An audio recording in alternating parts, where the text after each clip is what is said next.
Hello guys, welcome back. Today I'm going to be doing my updated 2022 NHL mock draft, my top 16 with full mock trades. Now, the standings that we see now are pretty close to the standings that we'll get on draft lottery day. We only have a few weeks to go of the NHL season, so we pretty much know which teams will miss the playoffs, but which team wins the draft lottery in this simulation, and which prospects go where inside the top 16 for the 2022 NHL draft. Watch till the end for the complete pick and all the top 16, and make sure you hit that subscribe button if you are new. 50% of the people that are watching are not subscribed, so if you like draft content and hockey content, this channel is the place to be. Now, as I said before, we're going to go through the top 16 of the 2022 draft, but first we need to see who will actually win the draft lottery this time around, and of course we went on Tankathon, and I did this simulation yesterday, so the Canucks will be higher in the actual list since they got a big win last time around, but when it comes to this draft simulation, the Chicago Blackhawks, of course, got the first overall pick.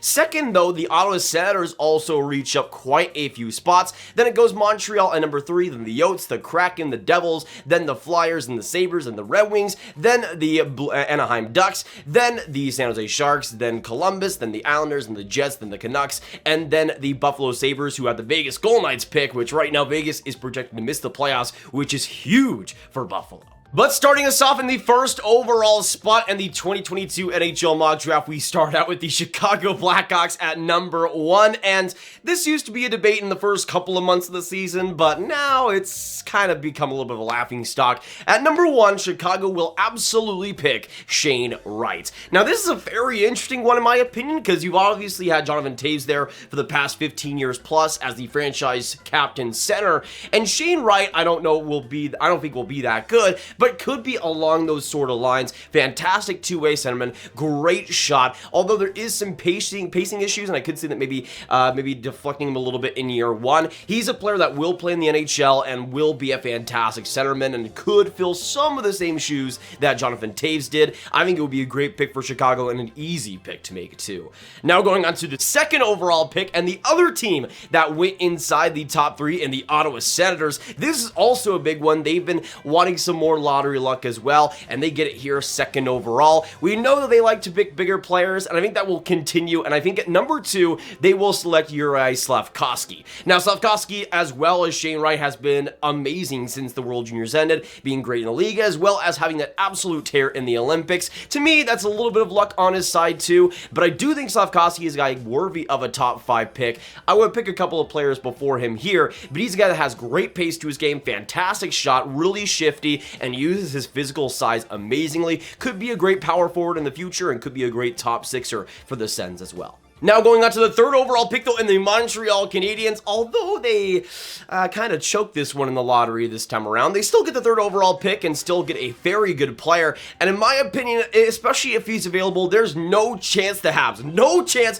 you can clip this, whatever you want to do, there is no chance if the Habs have Logan Cooley available that they will not select him. To me, Logan Cooley is an absolute slam dunk of a pick for the Habs. They'll likely go forward since their defensive prospect pool, especially now with Jordan Harris signed, is pretty amazing, and they don't really need too much back there. On the forward side of things, there is some holes, but especially at the center position, I think they could use another top end forward. Obviously, you have Nick Suzuki as a top 6 centerman there already, but Logan Cooley, in my opinion, brings a lot of different play to Suzuki. For one, I think the biggest difference is Logan Cooley's best asset is his play driving, is his electricity, is his overall pushing of play. Fantastic pace to his game, always keeps defenders on his toes, and that skill, that passing, that overall quickness in the offensive zone is going to be so huge for the Habs. They don't really have somebody that fast, that quick, and that creative, and I think alongside Nick Suzuki or even a Cole Caulfield, he'd be perfect, and if he needs to be a center, he absolutely can be, which I think for the Habs is super important.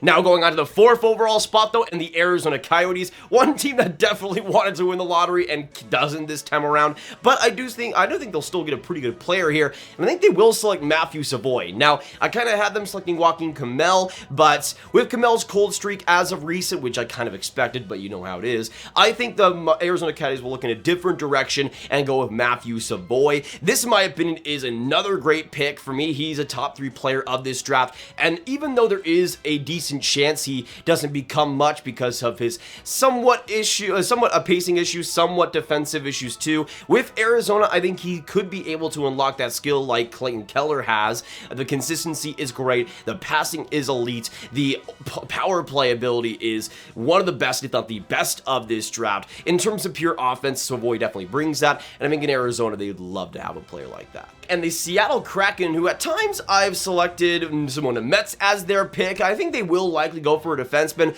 but the more and more I think about it, the more and more I think they go for David Jiricek. The Czech defender out of the main Czech league has been very consistent and overall mature there. He's a player that I still have some issues with in terms of top end ability. I'm not sure how much potential there is there, but I could see Jiricek being a third, maybe even decent second defenseman on a team that needs a player like that. He's an interesting one though, very calm, very poised, but again, I don't feel like with that skating, with that overall quickness, that there's enough there to be a top elite defenseman, but still a very good top 4 D-man that Seattle will like to have. Now going on to the New Jersey Devils at 6th overall, I think they'll also go for a D-man, and that will be Simon Nemec. I think they'll either select Jiricek or Nemec, depending on who Seattle selects, but with Nemec, he's an interesting one. I feel like for New Jersey, Jiricek might be the better fit, since I feel like they can use some calmness and some poise on that defense, my goodness. But with Nemec, he also brings a different bit of it. I love his skating, I love his potential. He's a guy that loves to be aggressive, loves to push play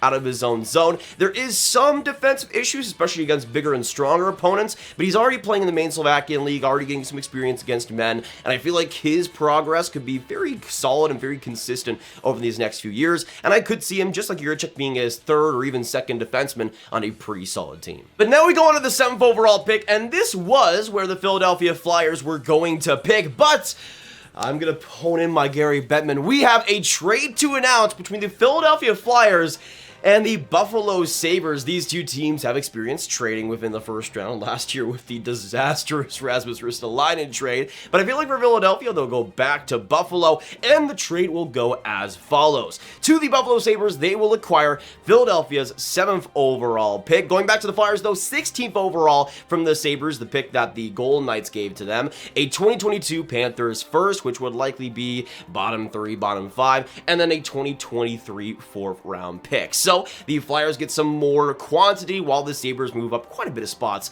in the draft to select their guy.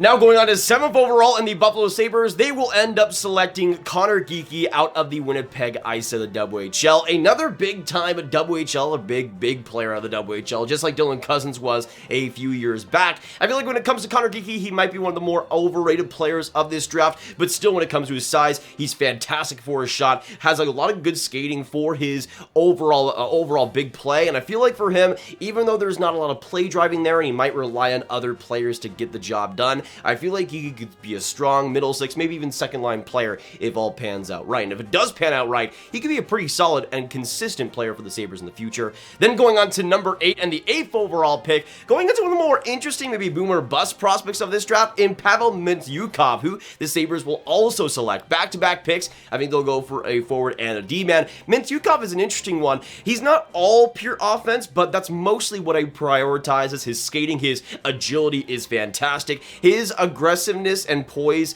getting out of the zone is pretty fantastic to watch. He's a player that loves to be in the offensive zone, loves to command the blue paint and really control play by himself, loves to as well rack up a ton of assists, and he's done that in the OHL. I think he could be a great top 4 power play player for the Sabres to really maximize. Now going on to the 9th overall pick though, and the Detroit Red Wings, let's be honest, they're going to select Brad Lambert. It's an inevitability, and again, I would be shocked if it's not Lambert. Maybe Frank Nazar I could see again for Detroit being an interesting pick and kind of in line with what they'd want, but I think Brad Lambert is absolutely the pick. He's been constantly underrated throughout this year, and yes, he hasn't been great in the Liga, but we saw exactly what Otto Rado has done since being extremely piled on last year. He's been elite in the Liga, almost a point per game. I see Brad Lambert going along those same lines and just having a lot more potential than Radu ever had, which I think will be definitely maximized in Detroit for sure. Now going on to the 10th overall pick, we have yet another trade to announce with this 10th overall pick involving the Anaheim Ducks and the Columbus Blue Jackets. And the trade goes as follows. The Blue Jackets will acquire the 10th overall pick from Anaheim. In exchange, the Ducks get a 12th overall pick, defenseman Andrew Pecky, and a 2022 third rounder, which will be Tampa Bay's. So basically a 4th rounder at that point. But this is an interesting trade. The Ducks move down and the Blue Jackets move up. And at number 10, I think the Blue Jackets will select Joakim Kemell. Now, the Blue Jackets have gone heavy into centerman recently, and although they could definitely select a defenseman here, I think it would be a reach to select anybody. And I feel like Joakim Kemell is an interesting one. He's a player that's definitely dipped over these past couple of months, but the shot is fantastic. He has decent pace to his play, will be a good power play player in the future. I feel like for the Blue Jackets, there's a lot less snipers, a lot less great goal scorers in the system. You got Chinikov already, but they could add some more to that, and I think Kemell fits the bill pretty perfectly. Now going on to the 11th overall pick, and the San Jose Sharks, this is another interesting one. They've gone very top heavy with forwards over the past couple of years, and I think they could definitely select a defenseman with their first pick here. I think they will, and I think they'll select a defenseman out of the WHL, Owen Pickering. Now, Pickering's an interesting one. He's 6'4", has fantastic skating, which with those two attributes, I think is a reason why he will go in the top 15 right now. But I think with San Jose could be a really interesting player. He has, again, fantastic skating, fantastic edge work, a guy that loves to be aggressive, but also loves to carry in the defensive zone with his gap control and overall quickness. The problem is his consistency is really quite bad, maybe the most inconsistent player of the draft, and he does sometimes take shifts off. In San Jose, though, there is potential that he becomes a strong and consistent top 4 D-man for them. Now going on to the 12th overall pick and the Anaheim Ducks, I think they'll also go for a D-man, dropping from 10th to 12th. I think they'll select American defenseman Ryan Chesley, who I think in Anaheim could be a really interesting fit. He's not the best skater, but his physical and defensive prowess and potential is all pretty solid. I think he would become a solid and really consistent bottom pairing D-man for the Ducks, maybe a 4th defenseman if all pans out. But for Anaheim, they need a lot more defense in the system, and Ryan Chesley does provide that. Next up, going to the 13th overall pick and the New York Islanders, I think they'll go for a pretty sneaky one here and select Frank Nazar, who could go all over the place in this draft. I could see him going in the top 10, but I think 13th overall makes a lot of sense for him, and the Islanders make a lot of sense too. I think they'd go best player available, and I think Nazar definitely will be one of the best players available for sure. He's a very quick, very energetic, and very busy beat in the offensive zone. Loves to create havoc for the opposing defenders and really forecheck amazingly. He's the type of guy that I don't think is going to be an elite player and does have some shortcomings overall, but I do think will be a very energetic and very solid and consistent middle 6 forward and potentially winger as well. Now going on to the 14th overall pick and the Winnipeg Jets. They're an interesting team. I'm not really sure what to make of them for this spot. Again, they've kind of gone forward heavy, especially recently, not just on the team, but in the prospect pool, but I think they will select a defenseman, and I think they will go for Kevin Korchinski. Now, Korchinski is another one that I think is a little bit of a risk, and a big risk too. He's a guy that's done very solid in the WHL this year, but can be a glass cannon at times. I'm not really the biggest fan of him, and especially his consistency, but in Winnipeg, there could be something there. Now going on to the 15th overall pick in the Vancouver Canucks, I think they'll go for Austrian centerman Marco Kasper, who I'm not sure if he should be selected this high, but I could see where they're coming from. The quickness, the positioning, the strength, and the potential there is all pretty good, but I do think defensively there is some shortcomings, and there is going to be some problems long-term for him. But at the same time in Vancouver, I still think he makes a lot of sense for their system and what they're trying to go for in the future. And now going on to our last pick here with the Philadelphia Flyers, who again traded down from 7th to 16th overall and grabbed the Sabres pick, which was originally the Vegas Golden Knights. At this spot, I think they'll end up selecting defenseman Maverick Lemereau, and it's not exactly the my favorite pick for the Flyers, and that's kind of why I'm thinking they'll do it, because I don't know what that management is doing. He is definitely one of the more overrated players of the draft. He's 6'7", but the guy cannot skate. He can really not do too much in the offensive zone, even though he's gotten some points in the QMJHL this year. I don't see much long-term potential, and if he doesn't play any NHL games, I would not be too surprised. But it is Philadelphia, and I'm sorry, Flyers fans. I think it's just gonna be this way. But that'll be it for today, guys. Thank you so much for tuning in. If you did enjoy the mock draft, make sure you hit that like button, subscribe, and hit that notification bell. Comment down below what you guys agree and disagree with my top 16. Who do you guys see your team taking in this NHL draft, and what are your top 16 picks looking like? Let me know your thoughts. Make sure you comment all those down below. Share this video with your friends. Get it to any hockey fans you guys know online, and click on this card for all of my hockey prospects and 2022 content right in one playlist. My name is Nathan. Have a great day, and I'll see you in the next one. Goodbye.